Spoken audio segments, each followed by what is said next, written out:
Blackmagic a sorti pas mal de nouveautés sur DaVinci Resolve 20, il y en a une qui a attiré mon attention et c'est présentation. Présentation, franchement, c'est l'outil qui va concurrencer en fait Frame. Et Frame, c'est l'outil qui va te permettre d'avoir des retours en direct sur ton logiciel de montage, mais malheureusement, depuis l'achat de Frame, par qui? Adobe.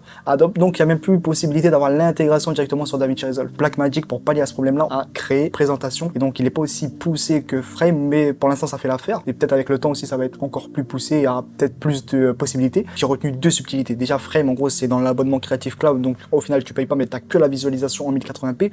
Mais en comparant les deux, j'ai remarqué que Frame, en fait, ça pixelle pas mal en fait. Pour le montage, le motion design, ça suffit amplement, mais c'est vrai que dans l'étalonnage, tu commences à avoir quelque chose de spécifique à retoucher et que la personne, le réel, a besoin de vraiment voir, c'est compliqué. De toute façon, je te mets à l'image en fait les exemples et tu vas voir que l'homme qui a le petit logo rouge, en comparant à DaVinci, franchement, il y a un monde. La voiture, le pare-choc, la toiture, etc. Elle est totalement lissée, il n'y a pas de détails. T'as l'impression que c'est de la bouillie comparé à Blackmagic où c'est tout clean, même sur les bords, les plantes qui sont autour de la voiture. Il y a beaucoup d'honnêteté par rapport à Frame. Sur la plaque de ce plan-là, tu vois que sur le côté, il n'y a pas toutes les informations sur la plaque. Et là, c'est un détail. Mais imagine que tu commences à retoucher vraiment cette plaque pour vraiment être en adéquation peut-être avec la charte ou quoi. Je t'ai dit une bêtise. Il n'y a pas forcément les informations. Et alors sur Blackmagic, tu as plus ce problème-là. Blackmagic, pour l'instant, c'est pas encore opérationnel comme sur Frame, mais en espérant que plus tard, ça vienne concurrencer directement Frame et au moins pour les utilisateurs de DaVinci Resolve, c'est vraiment plus optimisé et surtout c'est intégré au logiciel. Donc c'était une petite vidéo rapide, explicite qui va te parler de cette nouveauté. On se revoit très vite pour une nouvelle vidéo, pour une nouvelle features. Reste branché. Peace!